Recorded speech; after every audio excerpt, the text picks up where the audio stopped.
ನಮಸ್ಕಾರ ವೀಕ್ಷಕರೇ, ನಾನು ನಿರೂಪಕಿ ವಿದ್ಯಾ ಮಂಜುನಾಥ್.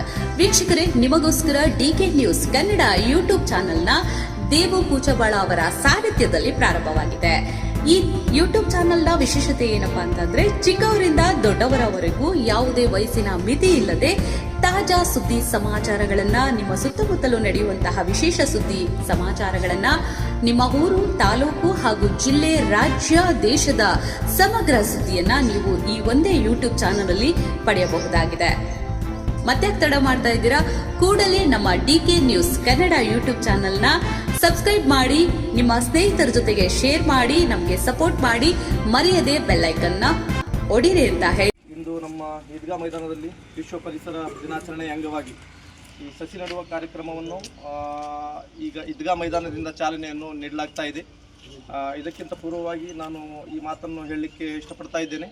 ತಾಳಿಕೋಟೆ ನಗರದಲ್ಲಿ ಜಮಾತ್ ಇಸ್ಲಾಮಿ ಹಿಂದ್ ವತಿಯಿಂದ ವಿವಿಧ ಕಾರ್ಯಕ್ರಮಗಳನ್ನು ಸುಮಾರು 15 ದಿನಗಳವರೆಗೆ ನಗರದಾದ್ಯಂತ ನಾವು ಮಾಡಲಿಕ್ಕೆ ನಿರ್ಣಯವನ್ನು ಮಾಡಿದ್ದೇವೆ. ಅದರ ಒಂದು ಪ್ರಯುಕ್ತ ಇಂದು ಆ ಕಾರ್ಯಕ್ರಮಕ್ಕೆ ಚಾಲನೆಯನ್ನು ನೀಡ್ತಾ ಇದ್ದೇವೆ. ಸಸಿ ನೆಡುವ ಮುಖಾಂತರ ನಾವು ಈ ಕಾರ್ಯಕ್ರಮಕ್ಕೆ ಚಾಲನೆ ನೀಡ್ತಾ ಇದ್ದೇವೆ. ಅದರಲ್ಲಿ ನಮ್ಮ ಹಸಿರು ಸಂಪದ ಬಳಗ ಹಾಗೂ ನಗರದ ಸಾರ್ವಜನಿಕರ ಸಹಕಾರವು ಕೂಡ ನಮಗೆ ಬಹಳ ಉತ್ತಮ ರೀತಿಯಲ್ಲಿ ಸಿಗ್ತಾ ಇದೆ ಅಂತ ಹೇಳಿ ನಾನು ಈ ಸಂದರ್ಭದಲ್ಲಿ ಹೇಳಲಿಕ್ಕೆ ಇಷ್ಟಪಡ್ತಾ ಇದ್ದೇನೆ. ಅದೇ ರೀತಿಯಾಗಿ ಅರಣ್ಯ ಇಲಾಖೆಯವರು ಕೂಡ ನಮಗೆ ಈ ಗಿಡಗಳನ್ನು ವ್ಯವಸ್ಥೆ ಮಾಡಲಿಕ್ಕಾಗಿ ತುಂಬ ಸಹಕರಿಸಿದ್ದಾರೆ. ರಾತ್ರಿ ಆದರೂ ಕೂಡ, ರಾತ್ರಿಯ ಸಮಯದಲ್ಲೂ ಬೆಳಗಿನ ಜಾವದಲ್ಲೂ ಕೂಡ ಅವರು ಮಾಡಲಿಕ್ಕಾಗಿ ಸದಾ ಸಿದ್ಧರಿದ್ದೇವೆ ಎಂದು ಹೇಳಿದ್ದಕ್ಕಾಗಿ ಅವರಿಗೂ ಕೂಡ ನಾನು ಈ ಸಂದರ್ಭದಲ್ಲಿ ತುಂಬ ಹೃದಯದ ಧನ್ಯವಾದಗಳನ್ನು ಅರ್ಪಿಸ್ತಾ ಇದ್ದೇನೆ. ಈಗ ಮುಂದಿನ ಕಾರ್ಯಕ್ರಮಗಳಲ್ಲೂ ಕೂಡ ನಮಗೆ 2 ಗಂಟೆಯಿಂದ 2:30ರವರೆಗೆ ಒಂದು ಜಾಥಾ ಒಂದು ಜಾಗೃತಿ ಜಾಥಾವನ್ನು ನಾವು ಹಮ್ಮಿಕೊಂಡಿದ್ದೇವೆ. ಅದು ಕತ್ರಿ ಬಜಾರಿನ ಮಸೀದಿಯಲ್ಲಿರುವಂಥ ಜಾಮಿಯಾ ಮಸೀದಿಯಿಂದ ತಹಶೀಲ್ದಾರ್ ಕಾರ್ಯಾಲಯದ ಸಮೀಪ ಆ ಜಾಥಾ ಹೋಗಲಿದೆ. ಅಲ್ಲಿ ಒಂದು ಸಂಕ್ಷಿಪ್ತವಾದಂತಹ ಒಂದು ಸಭೆಯೂ ಕೂಡ ಜರುಗಲಿದೆ. ಅದಾದ ನಂತರ ಒಂದು ಈದ್ಗಾ ಮೈದಾನ ಅಭಿವೃದ್ಧಿ, ಅದಾದ ಮೇಲೆ ಅದಕ್ಕೆ ಪ್ಲಾಂಟೇಷನ್ ಮಾಡುವಂತಹ ಸಸಿಗಳನ್ನು ನೆಡುವಂತಹ ಕಾರ್ಯಕ್ರಮ, ಇನ್ನೊಂದು ಗಾರ್ಡನನ್ನು ನಾವು ಕೂಡ ಅಡಾಪ್ಟನ್ನು ಮಾಡ್ಕೊಂಡಿದ್ದೀವಿ. ಅದೇ ರೀತಿಯಾಗಿ ಪ್ರತಿಯೊಬ್ಬರು ನಮ್ಮ ಕಾರ್ಯಕರ್ತರು ತಮ್ಮ ಮನೆಯ ಅಂಗಳದಲ್ಲಿ ಕೂಡ ಸಸಿಗಳನ್ನು ನೆಡುವಂತಹ ಕೆಲಸವನ್ನು ಮಾಡಬೇಕು ಎಂದು ನಾವು ಪ್ರತಿಯೊಬ್ಬರಿಗೂ ಕೂಡ ಇಲ್ಲಿ ಸೂಚಿಸಿದ್ದೇವೆ. ಅದೇ ರೀತಿಯಾಗಿ ತಾಳಿಕೋಟೆಯ ಸಹಸ್ರ ಸಾರ್ವಜನಿಕರಿಗೂ ಕೂಡ ನಾವು ಈ ಸಮಯದಲ್ಲಿ ಒಂದು ಅಪೀಲನ್ನು, ಒಂದು ಕಳಕಳಿಯನ್ನು ಮಾಡ್ತಾ ಇದ್ದೇವೆ, ಒಂದು ವಿನಂತಿಯನ್ನು ಮಾಡ್ತಾ ಇದ್ದೇವೆ. ತಾವೆಲ್ಲರೂ ಕೂಡ ತಮ್ಮ ಮನೆಯ ಅಂಗಳದಲ್ಲಾಗಲಿ ಅಥವಾ ತಮ್ಮ ಕಾರ್ಯಕ್ಷೇತ್ರದಲ್ಲಿ ಬರುವಂತಹ ಯಾವುದೇ ಒಂದು ಜಾಗಗಳಲ್ಲಾಗಲಿ ಅಲ್ಲಿ ಸಸಿಗಳನ್ನು ನೆಡುವುದರ ಮುಖಾಂತರ ಪರಿಸರಕ್ಕೆ ಒಂದು ಒಳ್ಳೆಯ ಫಲವತ್ತಾದಂತಹ ಗಾಳಿ, ಆಕ್ಸಿಜನ್ ನೀಡಬೇಕು ಎಂದು ಹೇಳಿ ನನ್ನ ಮಾತನ್ನು ಈ ಸಂದರ್ಭದಲ್ಲಿ ಮುಗಿಸ್ತಾ ಇದ್ದೇನೆ. ಇದಕ್ಕೆ ಸಹಕರಿಸಿದಂತಹ ಎಲ್ಲ ನಮ್ಮ ನಾಗರಿಕರಿಗೂ, ಸಾರ್ವಜನಿಕರಿಗೂ, ಹಿರಿಯರಿಗೂ, ಗಣ್ಯಮಾನ್ಯರಿಗೂ ಕೂಡ ಜಮಾತೆ ಇಸ್ಲಾಮಿ ಹಿಂದ್ ಸಂಘಟನೆ ವತಿಯಿಂದ ಹಾಗೂ ಹಸಿರು ಸಂಪದ ಬಳಗದ ವತಿಯಿಂದ, ಅರಣ್ಯ ಇಲಾಖೆಯ ವತಿಯಿಂದ ಮತ್ತು ಸಮಸ್ತ ತಾಳಿಕೋಟೆ ನಾಗರಿಕರ ವತಿಯಿಂದ ತುಂಬ ಹೃದಯದ ಧನ್ಯವಾದಗಳನ್ನು ಅರ್ಪಿಸಲಿಕ್ಕೆ ನಾನು ಇಷ್ಟಪಡ್ತಾ ಇದ್ದೇನೆ. ಹಿಂದೆ ಸಂಘದವರು ಈ ಕಾರ್ಯಕ್ರಮವನ್ನು ಹಮ್ಮಿಕೊಂಡಿದ್ದು ಒಂದು ಒಳ್ಳೆಯ ಸಂಪ್ರದಾಯ. ಈಗಾಗಲೇ ನನ್ನ ತಿಳಿದ ಮಟ್ಟಿಗೆ ನಾನು ಸಣ್ಣವನಿದ್ದಾಗ ಇಲ್ಲಿ ಏನೂ ಇರಲಿಲ್ಲ ಈ ಭಾಗದಲ್ಲಿ. ಈಗ ಸಸಿಗಳನ್ನು ನಟ್ಟರೆ ಉಪಯೋಗ ಇಲ್ಲ, ಅದಕ್ಕೆ ನೀರು ಉಣಿಸಬೇಕು. ಅದಕ್ಕೆ ಯಾವುದಾದರೂ ರೋಗ ತಗಲಿದರೆ ಅರಣ್ಯ ಇಲಾಖೆದವರು ಅವ್ರಿಗೆ ವಾಟ್ಸಪ್ ಮೂಲಕ ಕಳಿಸ್ರಿ, ಅದರಿಂದ ಅದಕ್ಕೇನು ಉಪಚಾರ ಮಾಡಬೇಕು. ವಿಶ್ವ ಪರಿಸರ ದಿನದ ಹಾರ್ದಿಕ ಶುಭಾಶಯಗಳನ್ನು ಸಲ್ಲಿಸ್ತಾ ಇದ್ದೀನಿ. ತುಂಬ ಖುಷಿ ಸಂಗತಿ ಏನು ಅಂತಂದರೆ, ನಾವು ಹಸಿರು ಸಂಪದ ಬಳಗ ಮಾನ್ಯ ಕಾರ್ತಿ ಸಾಹೇಬ್ರ ನೇತೃತ್ವದಲ್ಲಿ ಎಲ್ಲ ಬಳಗ ಕಟ್ಟಿದ ಮೇಲೆ ಹಚ್ಚಿದ್ದು ಒಂದು ಸಣ್ಣ ದೀಪ ಇವತ್ತು ಪ್ರತಿ ಮನೆಗಳಲ್ಲೂ ಹಸಿರು ದೀಪ ಬೆಳಗ್ತಾ ಇದೆ. ಇವತ್ತು ದೊಡ್ಡ ಬಲ ಬಂದಿದ್ದು ನನಗೆ ಜಮಾತ್ ಇಸ್ಲಾಮಿ ಹಿಂದ್ ಸಂಘಟನೆಯಿಂದ. ಯಾಕಂದರೆ ನಾನು ನೋಡ್ತೀನಿ ಅವ್ರು ಮಾಡುವಂಥ ಪ್ರತಿ ಚಟುವಟಿಕೆಗಳು ಕೂಡ ಎಷ್ಟು ಸುಸಜ್ಜಿತವಾಗಿರ್ತವೆ ಮತ್ತು ಎಷ್ಟು ವ್ಯವಸ್ಥಿತವಾಗಿರ್ತವೆ ಅಂತ ಕೇಳಿದರೆ, ಪ್ರತಿಯೊಂದು ಸಣ್ಣ ಹುಡುಗನ ಹಿಡ್ಕೊಂಡು ಹಿರಿಯರಾದಿಯಾಗಿ ಅದ್ರ ಪಾಲ್ಗೊಳ್ತಾರೆ. ಇವತ್ತು ಬೆಳಗ್ಗೆ ನಾನು ಬರೋದು 7 ಗಂಟೆ ಟೈಮ್ ಕೊಟ್ಟರೆ, ನಾನು ಬರೋಕ್ಕೆ ಮುಂಚೆ ಇಲ್ಲಿ ಒಂದು 20 ಮಂದಿ ಸೇರಿದ್ರು ಹಿರಿಯರು ಕುಡ್ಕೊಂಡು. ನಾವೆಲ್ಲ ಫೋನ್ ಮಾಡ್ಬೇಕು ಬೇರೆಯವರಿಗೆ. ಆದರೆ ಇವತ್ತು ಅಂಥ ವ್ಯವಸ್ಥಿತವಾದಂಥ ಒಂದು ತಂಡ ಇವತ್ತು ಪರಿಸರ ರಕ್ಷಣೆಯಲ್ಲಿ ಏನು ಇವತ್ತು ಪಾಲ್ಗೊಳ್ಳೋದಕ್ಕೆ ಮುಂದೆ ಬಂದಿದ್ದೀರಿ. ಮೊದಲು ನಿಮಗೆ, ನಿಮ್ಮ ತಂಡಕ್ಕೆ ನಾನು ಅನ್ನೋದು ಧನ್ಯವಾದಗಳನ್ನ ನಮ್ಮ ಬಳಗದ ವತಿಯಿಂದ ಅರ್ಪಿಸ್ತೀನಿ. ಯಾಕಂತ ಕೇಳಿದರೆ, ನಮಗೆಲ್ಲ ತಿಳಿದಿರುವಂತೆ ಅತಿ ಪ್ರಮುಖವಾಗಿ ನಮಗೆ ಬೇಕಾಗಿರುವಂಥದ್ದು ಗಾಳಿ, ನೀರು, ಮಣ್ಣು, ಆಹಾರ. ಇವುಗಳಿಂದ ನಮ್ಮ ಕೈಲಿ ಬದುಕಕ್ಕೆ ಸಾಧ್ಯನೇ ಇಲ್ಲ. ಇವತ್ತು ಗಾಳಿ ಕಲುಷಿತ ಆಗ್ತಾ ಇದೆ. ತಾವೇನಾದರೂ ಇಂಟರ್ನೆಟ್ನಲ್ಲಿ ತೆಗೆದು ಸರ್ಚ್ ಮಾಡಿ ನೋಡಿದರೆ, ನಮ್ಮೂರಿನಲ್ಲಿ ಗಾಳಿ ಪ್ರಮಾಣ ಏನು ಚೆನ್ನಾಗಿದೆ ಅಂತ ಚೆಕ್ ಮಾಡೋಕ್ಕೆ ಹೋದರೆ ಕನಿಷ್ಠ ನಮ್ಮದು ಒಂದು 100 ppm ಇರಬೇಕು ಅಂತಿದೆ.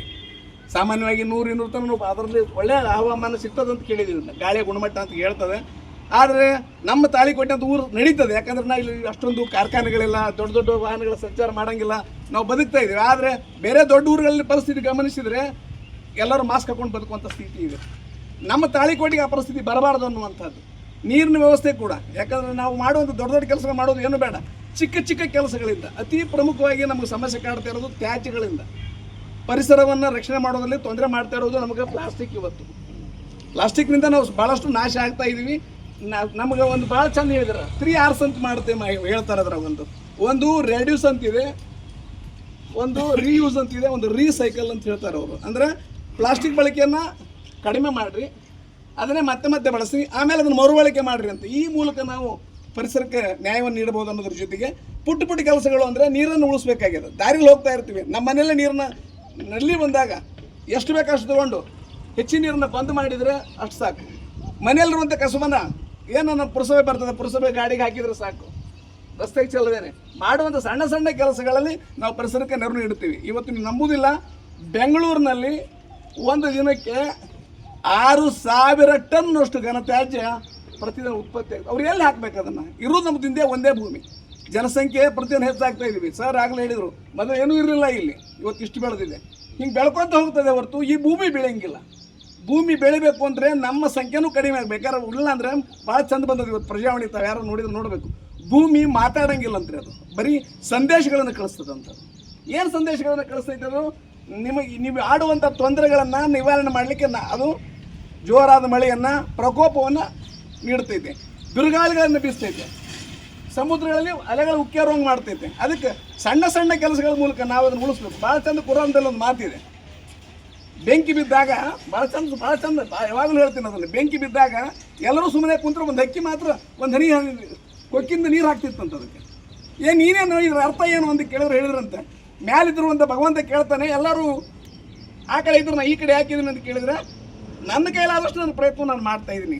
ಹಂಗೆ ಇವತ್ತು ಈ ಪರಿಸರ ಎದ್ದೆದೊಳಗೆ ನಾವು ನಮ್ಮ ಕೊಕ್ಕಿನಿಂದ ಆಗುವಂಥ ಕೆಲಸವನ್ನು, ಹನಿ ಕೆಲಸವನ್ನೇ ನಮ್ಮ ಮನೆಗಳಿಂದ ಪ್ರಾರಂಭಿಸೋಣ, ನಮ್ಮ ಜನಗಳಿಂದ ಪ್ರಾರಂಭಿಸೋಣ. ದೊಡ್ಡ ಬಲವಾಗಿ ಇವತ್ತು, ಯಾಕಂದರೆ ನಾವೆಲ್ಲ ಇದೀವಿ ಅಂದರೂ ಕೂಡ ಸಂಘಟನೆ ಬಲ ದೊರೆತಿದ್ದು ಭಾಳ ಖುಷಿ ಕೊಡುವಂಥದ್ದು. ಮತ್ತೊಂದು ಬಸವ ಹಸಿರು ಬಳಗ ಅಂತ ಮಾಡ್ಕೊಂಡಿದ್ದಾರೆ, ಅವರು ಕೂಡ ಇವತ್ತು 120 ಹಳ್ಳಿಗಳಲ್ಲಿ ಸಸಿಗಳನ್ನು ವಿತರಣೆ ಮಾಡಿ ಏಕಕಾಲಕ್ಕೆ ಸಸಿಗಳನ್ನ ವಿತರಣೆ ಮಾಡುವಂಥ ಕೆಲಸವನ್ನು ಮಾಡ್ತಾ ಇದ್ದಾರೆ. ಬಂಡೆಪ್ಪನ ಸಾಲುವಡಿಗಳು ನಮ್ಮ ಹೆಮ್ಮೆ, ನಮ್ಮ ಸಾಲುವಡಿಗೆ ಅಂತ ಅವ್ರು ಮಾಡ್ತಾರೆ. ಪ್ರಗತಿಪರ ವೇದಿಕೆ ಇಲ್ಲಿ ತುಂಬಿಯಲ್ಲಿ ಮಾಡಿದ್ದಾರೆ. ಹಳ್ಳಿಗಳಲ್ಲಿ ಕೂಡ ಇದು ಬೆಳೀತಾ ಇದೆ. ಇದಕ್ಕೆ ನಮಗೆ ಸಾಥ್ ಕೊಟ್ಟಿರುವಂಥ ಪುರಸಭೆಯವ್ರನ್ನ, ಅರಣ್ಯ ಇಲಾಖೆಯವ್ರನ್ನ ನಾನು ಯಾವತ್ತೂ ಸ್ಮರಣೆ ಮಾಡ್ತೀನಿ. ಅವರಿಲ್ಲ ಅಂದರೆ ನಮ್ಮ ಕೈಲಿ ಏನೂ ಆಗಲ್ಲ. ನಾವೇನು ಬೇಡ್ತೀವಿ ಯಾವತ್ತು ಜೊತೆ ನಿಂತಿದ್ದಾರೆ. ಅರಣ್ಯ ಇಲಾಖೆಯವರು ಪುರಸಭೆಗೆ ಒಂದು ಅನಂತ ಧನ್ಯವಾದ ಹೇಳ್ತಾ, ಜೊತೆ ನಿಂತಿರುವಂಥ ಅದ್ಭುತವಾದಂಥ ಮಾತುಗಾರ ನಮ್ಮ ಗುಂಡಣ್ಣ, ವಿಜ್ಞಾನ ವಿಷಯಕ್ಕೆ ಸಂಬಂಧಪಟ್ಟಂಗೆ ಆಗಲಿ ಏನೇ ಕೊಡಲಿ, ನನಗಿಂತ ಹೆಚ್ಚು ಪ್ರಬುದ್ಧವಾಗಿ ಮಾತಾಡುವಂಥವ್ರು. ಆ್ಯಕ್ಚುಲಿ ಅವರಿಗೆ ಕೊಡಬೇಕಾಯ್ತು ಮಾತಾಡೋಕ್ಕೆ, ನಾನು ಸಮಯ ಇಲ್ಲ. ಅಲ್ಲಿ ಇವತ್ತು ಮಸೀದಿಯಲ್ಲಿ ಏನೊಂದು ಉಪನ್ಯಾಸ ಇದೆ, ದಯವಿಟ್ಟು ಇವ್ರನ್ನ ಬಳಸ್ಕೊಳ್ಳಿ.